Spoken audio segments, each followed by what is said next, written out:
भूर्भुवस्वः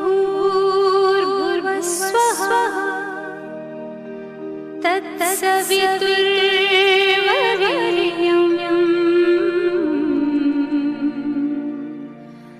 भर्गो देवस्य धीमहि धियो यो नः प्रचोदयात्।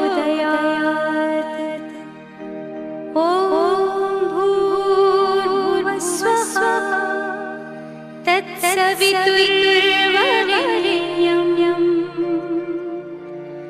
भर्गो देवस्य धीमहि धियो यो नः प्रचोदयात्।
প্রেমচন্দ্র। সারদা শিশুতীর্থের জন্মলগ্ন থেকেই আমি এই স্কুলে পড়াশোনা শুরু করেছিলাম। এই স্কুল থেকে পাওয়া শিক্ষা, আচার আচরণ তা আমাকে জীবনে এগিয়ে চলার পথে অনেক সাহায্য করেছে। এই জন্যে আমি স্কুলের বর্তমান এবং যারা পুরনো দাদামণি দিদিমণিরা ছিলেন এবং শিক্ষাকর্মী বৃন্দ, তাদের কাছে আমি কৃতজ্ঞ। 1995 সালে প্রাক্তন বিদ্যার্থী সংঘ তৈরি হয়েছিল এবং 1995 সালে তৈরি হওয়া সেই প্রাক্তন বিদ্যার্থী সংঘে তৃতীয় সম্পাদক হিসেবে আমি 2000 সালে কার্যভার গ্রহণ করি। দাদামণি এবং দিদিমণিদের সেই সময় যে সদিচ্ছা ছিল, যাই হোক পরিকাঠামোগত ত্রুটির কারণে আমরা সেটিকে এগিয়ে নিয়ে যেতে পারিনি। তাতে আমাদের এই ছাত্রছাত্রীদেরই ইচ্ছাগত ত্রুটি ছিল। কিন্তু আজকে জেনে আমার ভীষণ ভাল লাগছে, বর্তমানে প্রাক্তন বিদ্যার্থী সংঘের সম্পাদক সৌভিক দেব যে প্রচেষ্টা নিয়েছে, যে কারণে আগামী 24 তারিখে একটি প্রতিযোগিতামূলক অনুষ্ঠান হতে চলেছে দীপেন্দ্রনারায়ণ স্মৃতি সদনে। তার জন্যে আমি তাকে এবং প্রাক্তন বিদ্যার্থী সংঘের সমস্ত সদস্যকে, আমার ছাত্র ছাত্রী ভাই বোনেদের অনেক অনেক শুভেচ্ছা জানাই। নমস্কার, আমি কৌশিক দে। প্রাক্তন বিদ্যার্থী সংঘের পক্ষ থেকে শুরুতেই সকলকে জানাই শুভ বিজয়ের প্রীতি ও শুভেচ্ছা। 2006 সালে প্রাক্তন বিদ্যার্থী সংঘের কার্যভার আবিরদা আমার উপর তুলে দেয়। তখন থেকেই যতটা সম্ভব প্রাক্তন বিদ্যার্থী সংঘকে এগিয়ে নিয়ে যেতে সচেষ্ট হয়েছি, বিভিন্ন কার্যকলাপের মধ্য দিয়ে অথবা বিভিন্ন সাংস্কৃতিক অনুষ্ঠানের মধ্য দিয়ে। এতে শুধু আমাদের প্রাক্তনদেরই নয়, দাদামণিদেরও ইচ্ছে অথবা সাহায্য কিছুটা কম ছিল না। দাদামণিদের সাহায্য না থাকলে হয়তো আমরা আজ এখানে এসে দাঁড়াতেও পারতাম না। বিভিন্ন ব্যক্তিগত কারণে 2011 সালে আমি বাইরে চলে যাই। বাইরে চলে যাওয়ার আগে আমার দায়িত্বভার আমি আবার অর্পণ করে যাই সৌভিক দেবের হাতে। দায়িত্বভার অর্পণ করলেও যতটা সময় আমি দিনহাটাতে কাটাই অথবা এখানে এসে কাটাই, যতটা পারি প্রাক্তন বিদ্যার্থী সংঘকে সাহায্য করার চেষ্টা করি। আশা করছি ভবিষ্যতেও প্রাক্তন বিদ্যার্থী সংঘ সুনামের সাথে এগিয়ে চলবে। নমস্কার, আমি সৌভিক দেব, প্রাক্তন বিদ্যার্থী সংঘের বর্তমান সম্পাদক। আমি দায়িত্বভার গ্রহণ করেছিলাম 2011 সালে এবং দায়িত্ব পেয়েছিলাম কৌশিকদার কাছ থেকে, কৌশিক দে। আমি যখন প্রাক্তন বিদ্যার্থী সংঘের দায়িত্বভার নিয়েছিলাম, তখন প্রাক্তন বিদ্যার্থী সংঘ কৌশিকদার আমল থেকে একটা সচল গতি পেয়েছিল এবং মোটামুটিভাবে আমাদের যে ক্রিয়াকলাপগুলো সেগুলো বিস্তার লাভ করতে শুরু করেছিল। কিন্তু তারপর কৌশিকদা বাইরে চলে যাওয়ার পর আমার প্রথমে দায়িত্বভার গ্রহণ করার পর কিছুটা অসুবিধা হয়েছিল, কিন্তু তারপরেও সবার উপস্থিতি, বিশেষ করে কৌশিকদা বাইরে থেকেও যেভাবে হেল্প করেছে, দিনাটায় অর্পদা, সৌভিক দে, এদের সবার সহযোগিতায় আমি গর্বের সাথে এটা বলতে পারি যে প্রাক্তন বিদ্যার্থী সংঘ আগের থেকে বর্তমানে তাদের স্বতন্ত্র একটা রূপরেখা নিয়ে দিনহাটার বুকে হাজির হয়েছে। আমাদের বিভিন্ন রকম অনুষ্ঠান, স্কুলের রজত জয়ন্তী বর্ষ অনুষ্ঠিত হয়েছে, বৃক্ষরোপণ কর্মসূচি, রাখি বন্ধন ইত্যাদি। তার পাশাপাশি সবচেয়ে বড় আমাদের যে অ্যাচিভমেন্ট সেটা হলো প্রাক্তন বিদ্যার্থী সংঘের বার্ষিক সাংস্কৃতিক অনুষ্ঠান বিজয়া সম্মেলনী। গত বছর থেকে যা শুরু হয়েছে, 2014 সালে প্রথমবার হয়েছিল, এবার তার দ্বিতীয় বর্ষ। এবং দ্বিতীয় বর্ষে সাংস্কৃতিক একটা পরিমণ্ডল এবং আবৃত্তি এবং অঙ্কন প্রতিযোগিতার সহযোগে সমস্ত প্রাক্তনীদের দ্বারা পরিবেশিত মনোজ্ঞ সাংস্কৃতিক সন্ধ্যা, এটা সম্ভবত দিনহাটার বুকে প্রথম যে কোনো স্কুলের প্রাক্তনীদের দ্বারা পরিবেশিত এ ধরনের কোনো অনুষ্ঠান হচ্ছে। এই জন্য আমি প্রাক্তন বিদ্যার্থী সংঘের সমস্ত সদস্যকে ধন্যবাদ জানাই। আমি যে জায়গা থেকে দায়িত্বভার পেয়েছিলাম তার থেকে আমি চেষ্টা করেছি যতটা সম্ভব আগানোর। সমস্ত প্রাক্তনীদের সাথে পেয়েছি। আশা করছি ভবিষ্যতেও প্রাক্তন বিদ্যার্থী সংঘের শ্রীবৃদ্ধি এভাবেই ঘটতে থাকবে এবং স্কুলের বৃদ্ধির তালে তালে আমরা প্রাক্তন বিদ্যার্থী সংঘ অনেক বলিষ্ঠভাবে আমরা পাশে দাঁড়াতে পারবো এবং প্রাক্তন বিদ্যার্থী সংঘ অবশ্যই দিনহাটার মাটিতে একটা আলাদা ছাপ ফেলবে এই আশা রাখছি। ধন্যবাদ।